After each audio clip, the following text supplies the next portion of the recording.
AIFF এর বর্ষসেরা footballer নির্বাচিত হয়েছেন মোহনবাগান অধিনায়ক শুভাশিস বোস।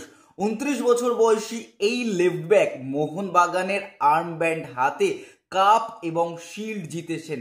অবশ্যই এই সিজনটা মোহনবাগানের জন্য সাকসেসফুল, অবশ্যই শুভাশিস বোসের জন্য একটা সাকসেসফুল মরশুম গেছে এবং তিনি শুধুমাত্র অধিনায়ক এবং ডিফেন্ডার হিসাবেই নিজের কর্তব্য পালন করেনি।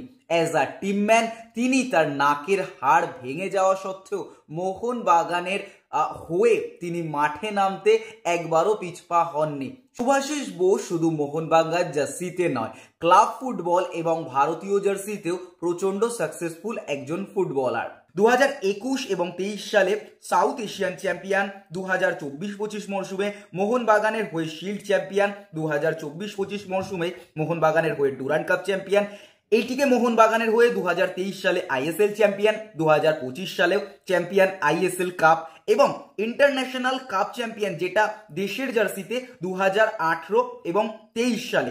এছাড়াও তিনি বেঙ্গালুরুর জার্সিতে আরও একবার সুপার কাপ জিতেছেন 17 এবং 18 মরশুমে।